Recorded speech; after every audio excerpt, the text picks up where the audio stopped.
Hi, welcome to another lecture on business math. Today's topic is powers, parentheses, polynomials, and optimal boxes. Rather odd mix of things. Let's see. We are going to do this thing in a sequence of lectures so that we get to the bottom of the topic. So what are powers? Powers like x squared, x cubed, x to power of 4, and so on. Um, so these are referred to as powers. Then we have the topic of parentheses. Parentheses in mathematics is used to indicate priority of an action we want to take. So in this context, we want to see what is the difference between this one and this one. So this is 2 times x to the power of 4, and this is 2x, all of it in parentheses, raised to power of 4. Another issue that kind of trips the students quite commonly, minus x to the power of 4, and the other one is the quantity minus x, the whole thing, raised to power of 4. What's the role of a parentheses in these expressions? We want to explain that. Next, we come to the topic of polynomials. Polynomials simply means taking a few of these powers, perhaps multiplying them by some numbers and adding or subtracting them. That makes a polynomial. And then we want to explain how do all of these things come in an interesting topic of how to make optimal boxes. What do we mean by that? We take a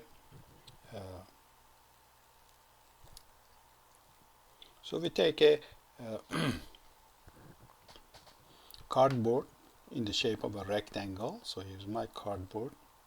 The plan of action is to go ahead and cut some squares out of these corners and then fold the cardboard on this dotted line, so we'll have a box. Very simple box, but let's start at a simple level.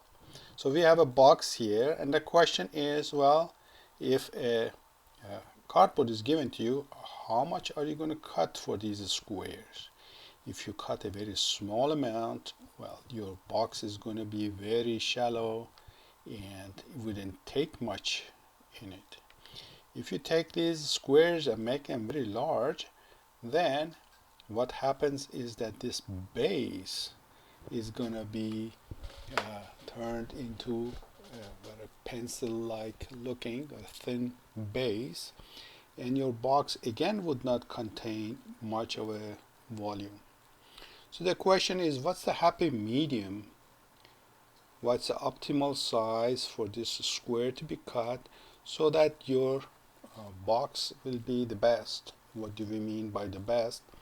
Perhaps we mean the volume of it will be the highest it can be.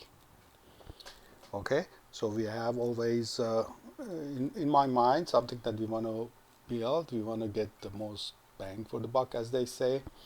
So we want to build the best that we can. So we have an objective in our mind. With a box, typically that means the biggest volume. So let's go ahead and see how these topics that are purely mathematical looking, how do they come up in the context of a basic application that a person in business might have in mind. Like in business, you want to do the best you can with the resources that you have. So the issue of optimal design is always a topic of interest in all business application. Here we are connecting some mathematical topics that we will be talking about to this business application. So first of all, let's go after powers. How do x squared, x cubed, and so on come about? What is the origin of them? So let's go ahead and justify. So idea of x square simply means x times x. So for example, if I had this square and I had divided it to all these little squares, 1, 2, 3, 4, 5, 6, 7, and then 1, 2, 3, 4, 5, 6, 7, and I want to know how many little squares I have. Well, I have to multiply 7 by 7. I have 7 rows of 7 squares. So 7 times 7, well, of course that is 49. But the question is, can I have a shorthand for this kind of operation, multiplying something by itself? Of course, we see that it comes up in the context of square shapes. So for that reason, the mathematical operation is also called squaring. So if we are squaring a number, simply means it's multiplying by itself, and it shows up in connection to finding, for example, the number of cells in a big square, or finding the area of a square, and so on. So our notation will be to write the number of segments per row or column, and then put the number 2 on the right and above it to indicate that we are squaring. So 7 square simply means 7 times 7. Well, the issue can be extended to any dimensions. Well, we are limited to 2 and 3 dimensions with our vision and everything, but here is a 3-dimensional example of it. So we have something that looks like a cube. Those of you who might be interested in a Rubik's Cube, this might look like the so-called Rubik's Revenge, incredibly complicated structure. But here all we care about is that it has 5 cells per each dimension. So length, width, and height of it, each of them have 5 markings of 5 cells to themselves. The question is, how many cubes will I have if all these cuts go all the way through? So in this context, we have the notation of x cube, which is x times another x. So in this example, if the question was, if this were a block of cheese, and I was cutting it along all these lines, how many little pieces of cheese would I have? Hopefully I don't crumble all of this and make something nice looking, but how many little pieces of cheese would I have? So in this case we have 5 cube, because I have what? I have 1, 2, 3, 4, 5 cells per each dimension. So 5 cubed simply means 5 times 5 times 5. And that's going to be 125. So if I successfully cut this block of cheese in the pattern that is indicated, I will have 125 little pieces. Well, unfortunately, I cannot draw x to the power of 4, x to the power of 5, and so on for you, but the idea is the same. X to the power of 4 simply means x times x times x times another x. So we have a repeated operation. In this case, the operation is multiplication. When we repeat the same thing, same kind of multiplication all the way through, we get a power.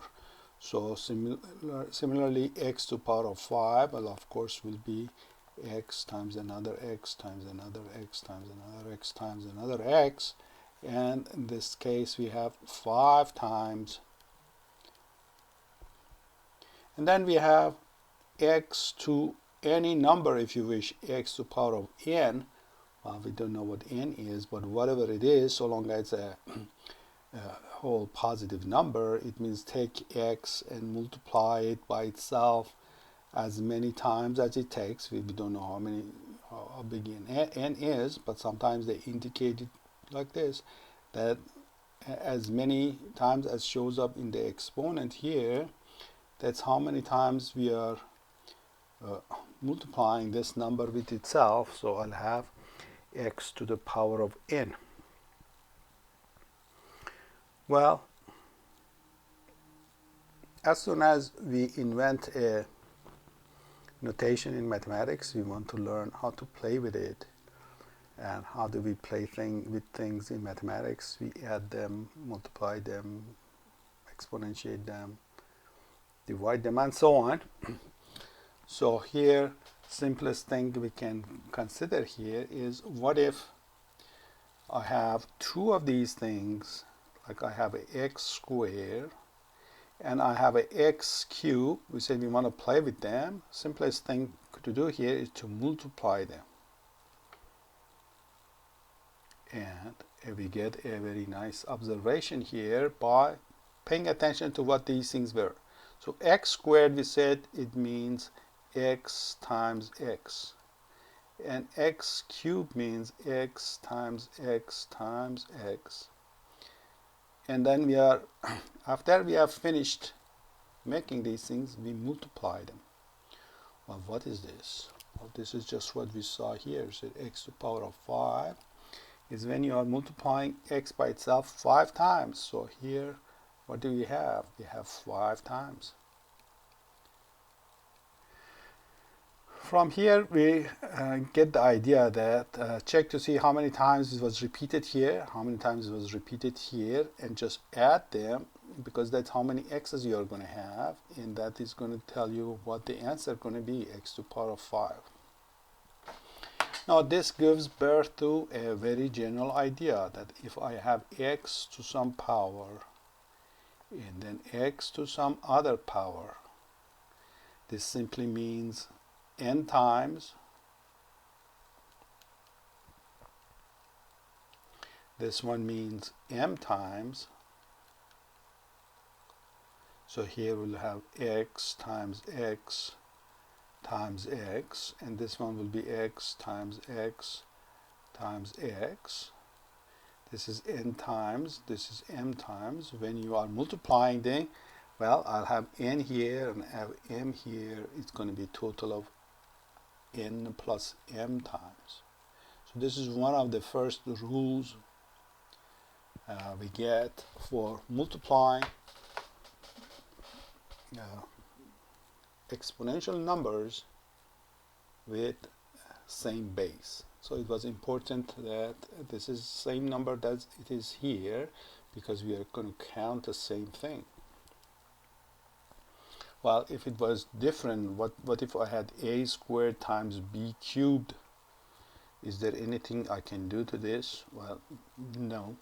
It just you can rewrite this in different order, but there isn't much you can do. There is no simplification. You cannot write a b to the power of 5 or anything else. This is going to be as simple as it is. So if you wish to put a sign next to it, it's kind of a, this is a dead end, because well, you're at the end of the road. There's nothing to do to it. It just stays as it is. Well, what if I had x squared plus x cubed? Is there anything I can do to that? Well, nothing as fancy as that. If you wish, you want to factor, perhaps factor x squared, and then you'll have a parentheses. So you're going to talk about that. What is that parentheses? But this means x squared times the first entry, which is x squared times the second entry, x squared times an x is x cubed. So it was a little bit of a rewriting, but nothing to write home about. It's nothing big deal here. How about divisions? So suppose I have x to the power of 7 divided by x to the power of 3. Can I simplify that? Well, let's remember x to the power of 7. Now we need to be patient with writing it so many times. Let me count, make sure I'm right. 1, 2, 3, 4, 5, 6, 7. And then x, x, and x, 3 of them here. So this is what it means. You remember from fractions that if you have a same factor in numerator and denominator, you can cancel them. You can cancel this one. You can cancel that one. So what am I left with? I'm left with 4 of them. Well, can I get to that quickly without writing so many x's? Well, I say I have 7 here. I'm going to eliminate 3 of them. So 7 minus 3 is 4 times. So I can do this thing quickly. I say exponent of numerator minus exponent of denominator and simplify. And so we get a nice little rule there. So let's write that rule here as well. So if I have x to power of n divided by x to power of m, here's my simple rule for that. Next, let's look at some other examples. What if I had x cubed over x cubed? Anything divided by itself is obviously 1. Or if you wanted to write in the same style that we just wrote, well, write everything and notice that all the x's cancel, and then you are left with 1s. And 1 divided by 1 is 1. Or we could have said anything divided by itself is 1. What if we apply this rule to it? If I apply that rule, I will have x to power of 3 minus 3, which is x to power of 0. Now, x to power of 0, at the start you would have a very hard time to figure out what that is. You are saying multiply x by itself 0 times. What does that mean? I can understand multiplying something by itself twice, 3 times, 4 times, and so on. But what does it mean to multiply by itself 0 times? It's a bit confusing. But to make things to all work out, we have to say, well, whatever this is has to be whatever I get in this way. So I get this rule for myself that the number to power of 0 is just 1. The number to power of 0 is 1. That x is itself assumed not to be 0. So x is a number other than 0. Looking at it from another perspective, what if I had the other way, x cubed over x to power of 7? So again, let's practice this thing the long way. So if I write x's, and then again, we need to be patient here. 3, 4, 5, 6, 7. Make sure I didn't. 1, 2, 3, 4, 5. See, 1, 2, 3, 4, 5, 6, 7. So I wrote 1 extra. Sorry for that.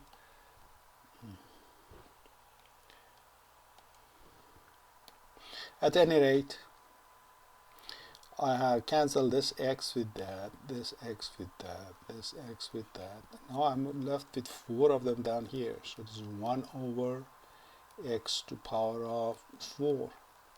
If I wanted to, I could have written this thing as 1 over x.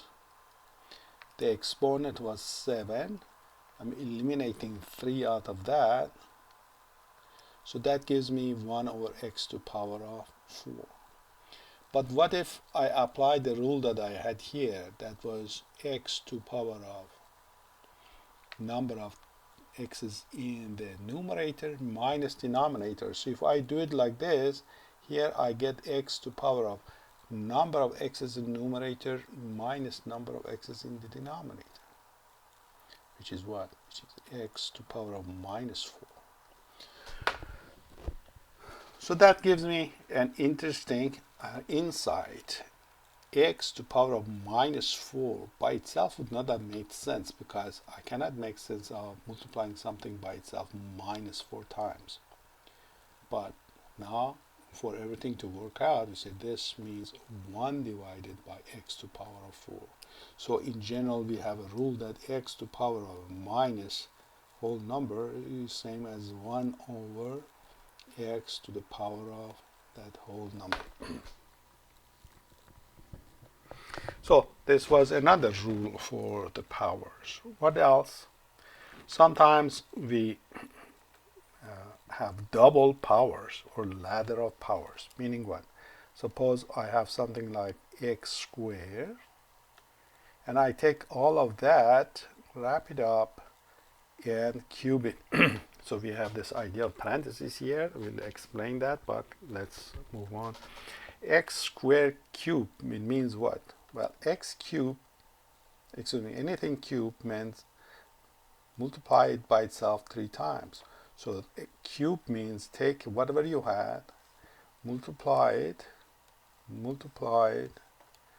and multiply it. So if I have power 3, it simply means my base has to be repeated 3 times. Now if I go ahead and simplify that, how would I simplify? I say 2 plus 2 is 4, so it becomes x to the power of 4. Then I multiply x to the power of 4 with x squared, 2 and 4 becomes 6.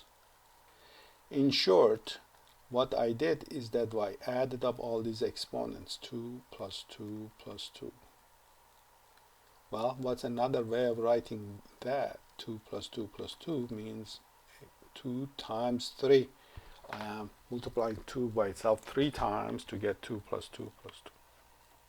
Well, now we see the shortcut. If you want to go from beginning to end in one single stroke instead of writing everything in between, we say multiply the new exponent with the old exponent. So I have the following rule then.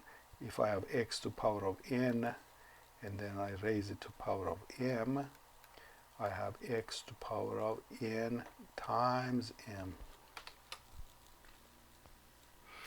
Let's paraphrase what we learned. So what are the rules of exponents that we learned?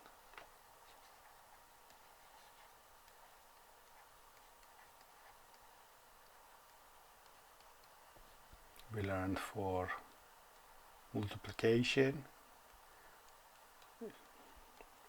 excuse me,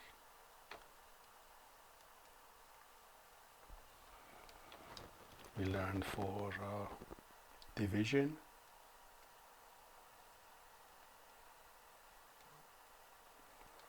for division we subtract.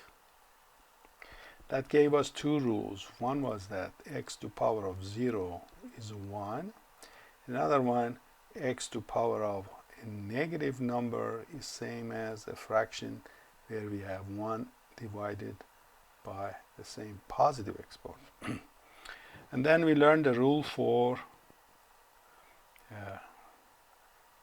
double exponents, or a ladder of exponents. If I have a power and then another one, I multiply the 2 exponents. Okay, notice in all these rules, the base is the same, all the way through is the same x, and we are only dealing with multiplication, division, and powers. Well, what if we had several numbers? What if I have a base a and a base b? So there are several rules that are applicable here as well. Let me explain it to you. Suppose I have ab cubed. What does that mean? Well, that means whatever you have at the base, you're repeating it 3 times. You notice that I expand this thing for myself to see what is going on. So I know power means multiply that thing by itself so many times. And then I investigate to see what's going to happen as opposed to just memorizing rules. So here I see a, another a, another a. So that's going to be a cubed, and same with b. So I'll have b cubed. So that gives me the idea that a times b to some power is a to that power and then b to that power. Same story applies if I have a over b cubed. Again, what does that mean? It means a over b times a over b times a over b. So if you simplify this thing, you say a times a times a is a cubed, and then b cubed. So a to power over b to power of n.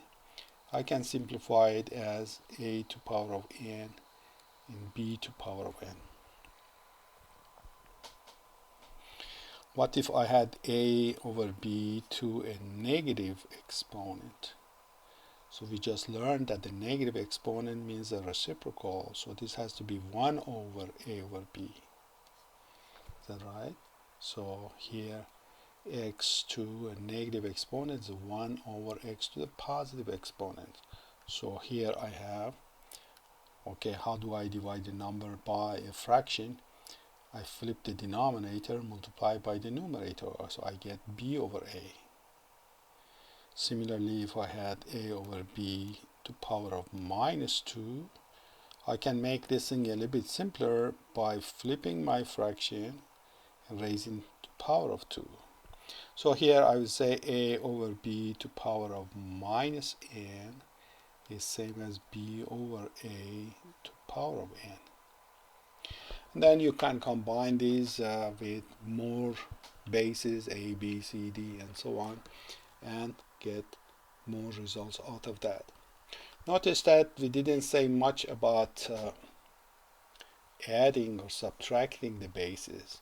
So if I have a plus b cubed, well, that's a separate story, very different from these things. If I had a minus b cubed, that again is a separate story, meaning I have to go and work this from scratch and try to figure out what that's going to be. And that is going to be a topic for another lecture. So we are going to postpone that in order not to combine too many things all at the same time. So our plan, long-term plan, first to learn about powers. So we learned a number raised to a power, what does that mean and how to play with that. Next, we are going to look more closely into the issue of parentheses and then polynomials, and our holy grail is to get to the story of the boxes. So again, keep in mind, we are going through all this algebra so that at the end we get something out of it that actually relates to business. What is the best box in a certain sense? We are going to be talking about that. So we are done with that. So this is lecture part 1, and then we are going to have part 2, 3, and so on on the same topic. Until next time, good luck and God bless.